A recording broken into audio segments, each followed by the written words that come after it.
Un livre choc qui a pour titre Le Sénat, enquête sur les super privilégiés de la République aux éditions du Rocher. Le livre sort la semaine prochaine. Ivan Stefanovic, bonjour. Bonjour. Merci d'être avec nous. Élection sénatoriale le 21 septembre.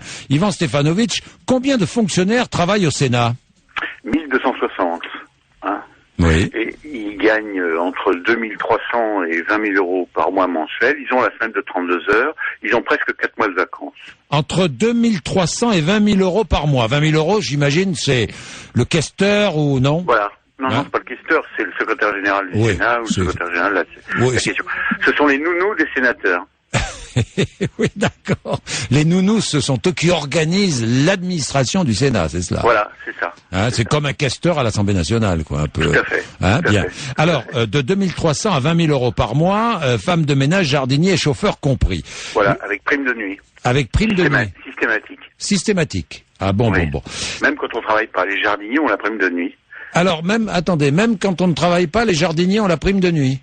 Oui, la prime de nuit est une institution au Sénat, est une institution systématique. Vous la touchez systématiquement, quelle que soit votre fonction. Voilà. Bon. Pour les fonctionnaires. Pour les fonctionnaires. 32 heures par semaine. Oui. On n'en est pas à 35 heures, là. Hein. 32 heures. C'est dépassé. C'est-à-dire que travailler plus pour gagner plus, ça ne vaut pas pour le Sénat, quoi. Ah non, ça, les slogans sur lesquels a été élu M. Sarkozy, c'est-à-dire les valeurs de travail et de justice sociale pour les retraites, ça c'est inconnu au Sénat. Oui, près de 4 mois de vacances pour tous. Oui, c'est ça. Les sénateurs gagnent, vous révélez tout ça dans votre livre, hein, 11 540 euros net par mois. Oui, d'indemnité, dont la moitié est fiscalisable, puisque c'est considéré comme des frais. Mais en plus, ils ont des tas de choses. Ils ont ils ont la RATP, la Air France, la SNCF, c'est gratuit. Hein.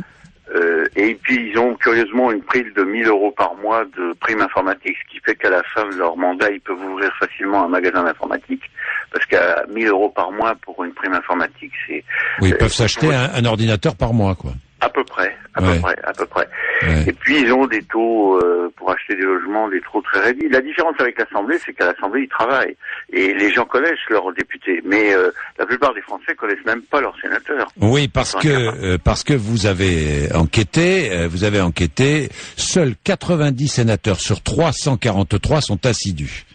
Oui. 120 ne sont là qu'à temps partiel et les autres ne mettent quasiment jamais les pieds au Sénat.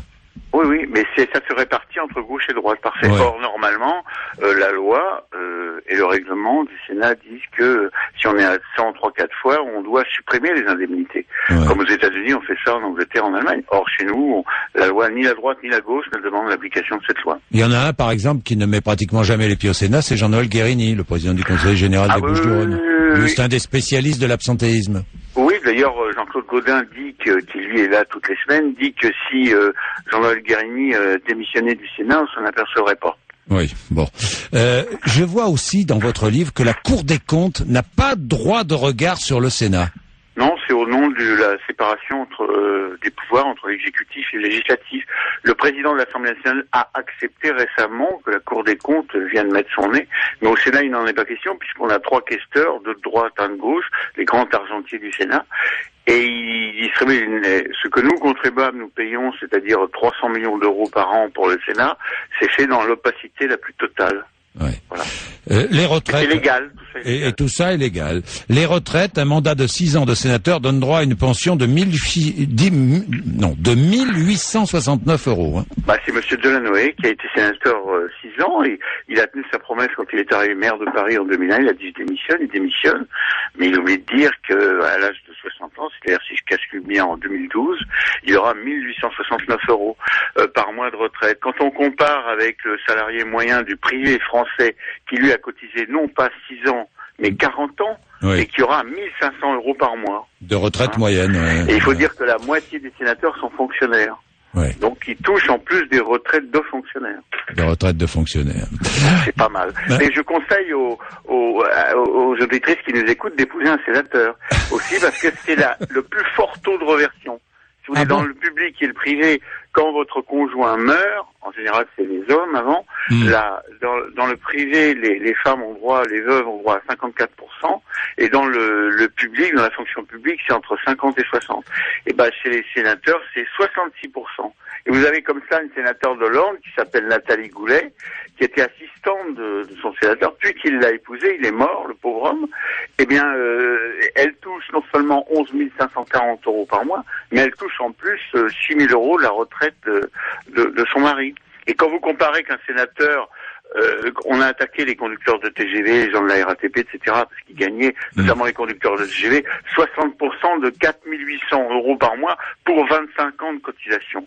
Mais là, je vais dire 15 ans de cotisation, un sénateur, il touche 4 000 €. Voilà. Ouais, bien, merci, à lire dans votre livre, donc qui sort la semaine prochaine, je vous le conseille, le Sénat, enquête sur les super privilégiés de la République, aux éditions du Rocher. Merci Yvan Stefanovic, merci.